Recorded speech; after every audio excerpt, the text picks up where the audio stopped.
Hello and welcome to the show. Now, when it comes to Forza 6, one of my favourite things to do on this game is the autocross. I love the challenge of driving cars around this circuit, and across the Autocross Car Build series there have been all sorts of vehicles. Some have been very surprising, like this Jeep Grand Wagoneer, some have been utterly terrible, and some, like the BMW Isetta, have just been difficult to keep it staying on all four wheels. But I have very much enjoyed taking the cars around here.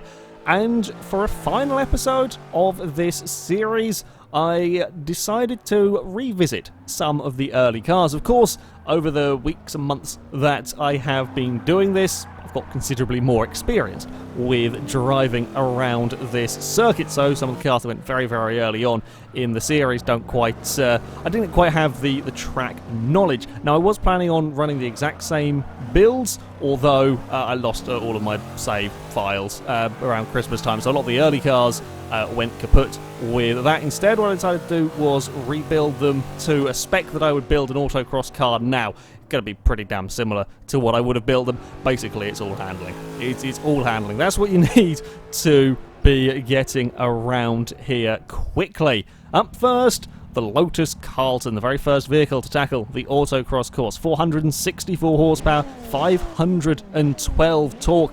They are good power figures, great torque figures, but the weight is the primary concern with the Carlton, and to an extent the size. At almost 3,000 pounds, while that might sound relatively reasonable for a road car, you know, we're getting cars that are under 2,000 pounds for this sort of thing with 400-ish horsepower. The Carlton is relatively heavy in this. Decent enough speed though through this opening gate. It was past 100 miles an hour, and certainly the Carlton is relatively well planted. I, to be honest, can't remember how the Carlton drove. It was such a long time ago. I don't remember what issues I was having with the car, but it certainly wasn't too terrible.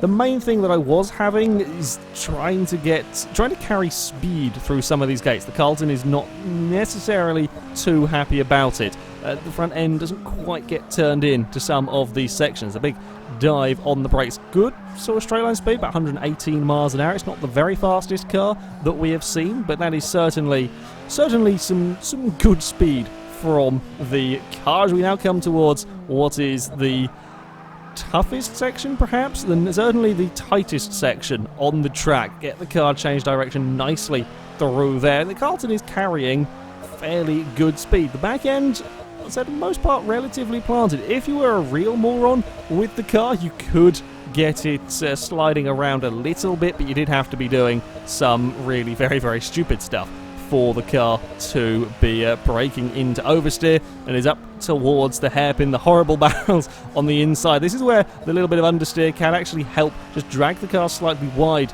of that third gate so you don't clip the inside barrels. We now run up towards the final section. Very windy, this final part, and this is the sort of section the Carlton won't like. It wasn't too bad at the higher speed stuff, but through here, this is where you lose time to the likes of the Renault 5. Renault 5 got change direction lovely through here, and the Carlton, you can see, it just can't take the speed through that section. A 2:08.8 from the Lotus, a massive improvement. It's a 2:15, a massive improvement from its first attempt, if you like. But that is quite unsurprising, in all honesty.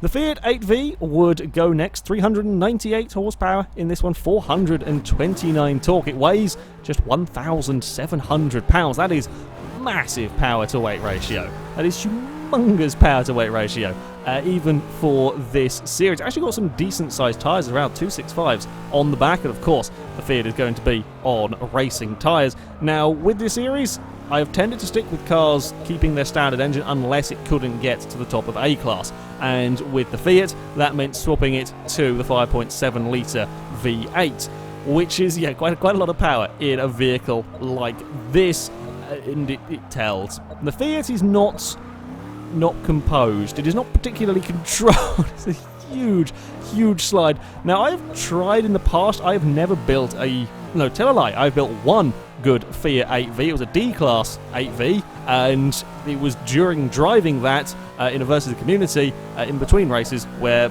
my Xbox got messed up the save file.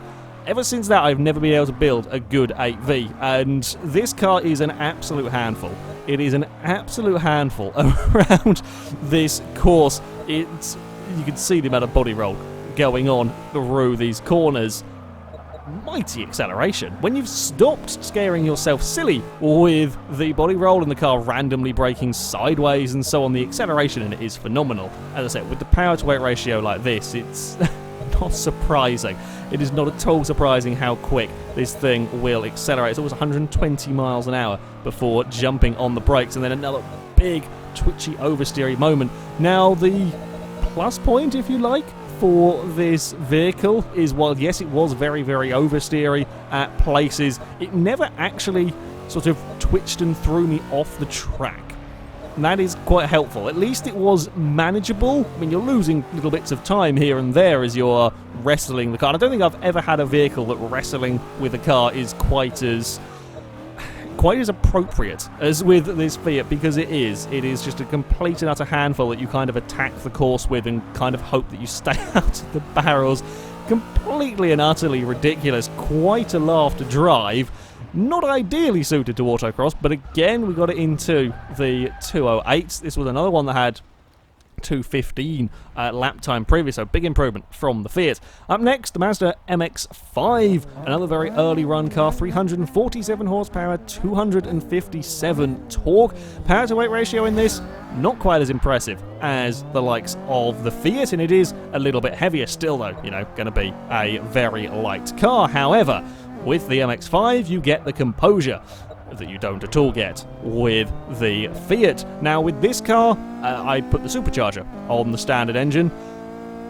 Without that, I don't think it could quite get up to the top of A-Class. I did think about doing an engine swap. I could have put the V8 in this one as well, but again, as I said, keeping the standard engine is preferable. And when it comes to an aspiration swap, if I can go for a supercharger, I would tend to. Not that turbos have too much lag around this course, because it is a little bit of a quicker autocross course.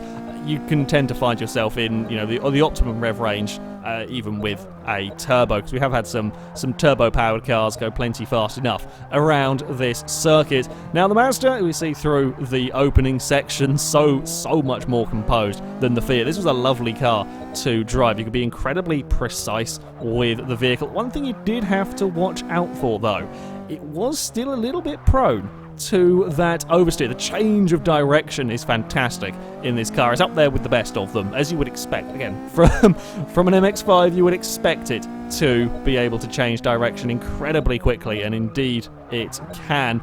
But yeah, the oversteer at times was never quite as much of a handful as the Fiat. You can quite clearly see it isn't, but just a couple of places when you're really pushing the car, I would have rather it not had that little bit of oversteer. Still carry plenty of speed though through these next few corners.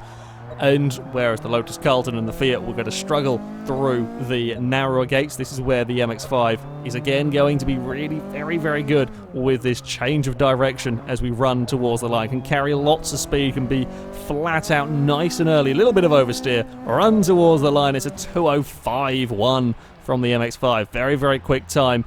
Previous is a high 2:07, so another fairly substantial improvement for the Mazda. Now, the next vehicle to go, the Porsche Cayman GTS. This was not one of the very early cars to run in the series. However, when I built this car, I might have forgotten to put the aero parts on it.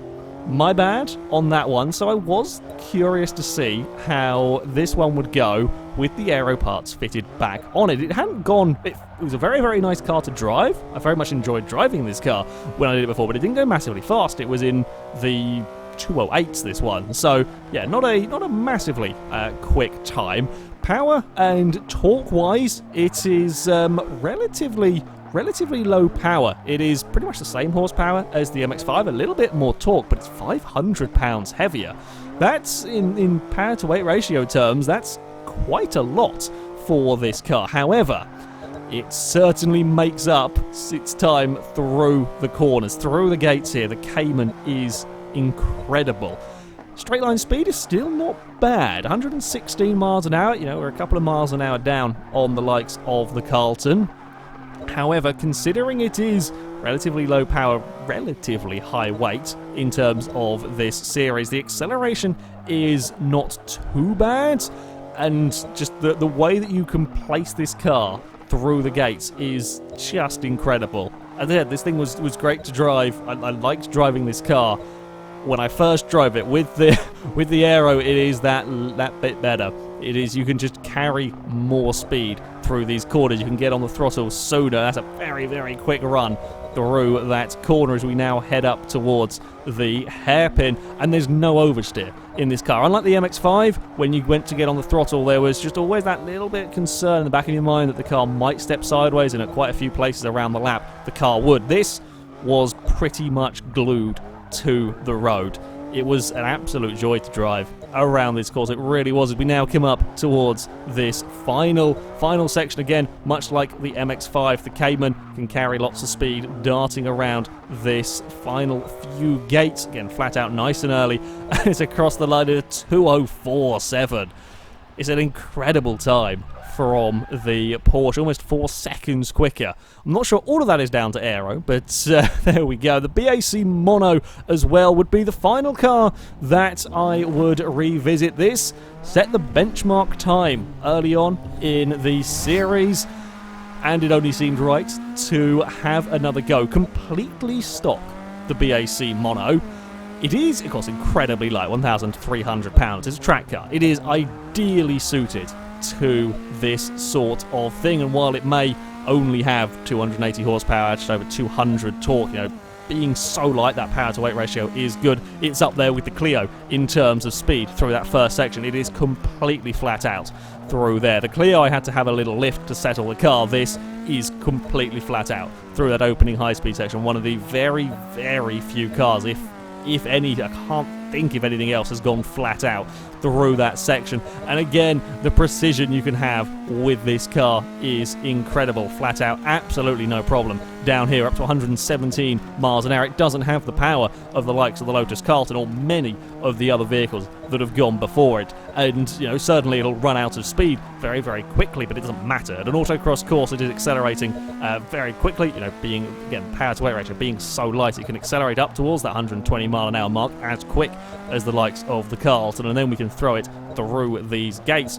Now, one thing to bear in mind with the Mono, every other car that is run in this series, with a couple of exceptions, the 911 GT3, have had race tyres, and the Mono, completely standard, doesn't. Still has the road tyres. Only a couple of cars that had very high starting PIs couldn't get race tyres on them.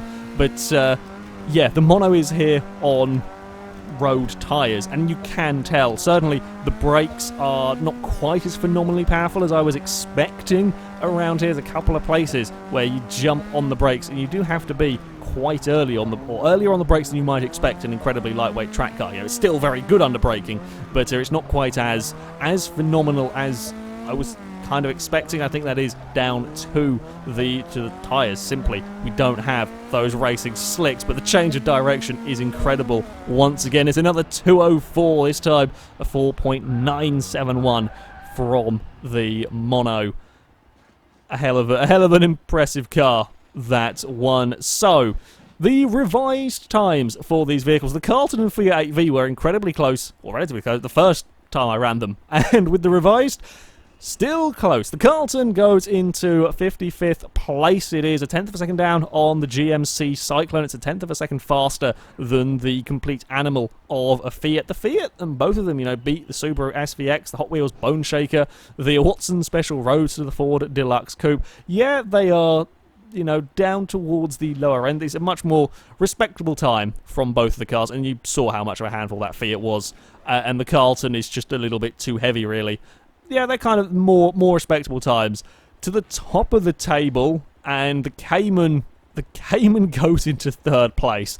That 2:04.7, that was a hell of a run. I will be honest, certainly an element of the improved time will have come from having the Forza Aero on the car. I think it was also an absolutely mega run from that Cayman. Watching it back, it was a hell of a run from that Cayman, but you have the confidence in that car, and with that Aero you get that little bit more stability, that little bit more confidence. You can absolutely push that car, which means that we have 2 Porsches in the top 3. The BAC Mono goes into 4th with its revised time, fractionally beating out the Focus RS, but can't beat the Cayman, and we're still talking 2.5 down on the Lamborghini Miura. That puts into perspective just how damn fast that Miura is around here. It's an incredible car. The MX5 will go into 6th place, a couple of tenths down on the Focus RS and the BAC Mono. Interestingly, about the same gap between the Mono and the MX5 after the rerun as it was initially when I did it. It does beat the Renault 5 Turbo, the Audi RS4 Avant, the Chevrolet Corvette ZR1 and the 911 GT3 rounds out the top 10. Porsche fared very well here, 3 cars inside the top 10. Also good going from these. Yeah, it's quite good fun to go back to these vehicles. Cayman was a surprise. I wasn't quite expecting to get that fast for a time out of the Cayman.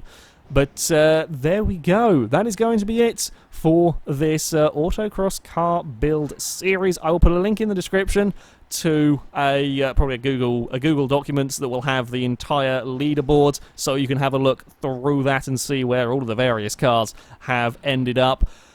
However, that is going to be it from me. Thank you very much for watching, and until next time, goodbye.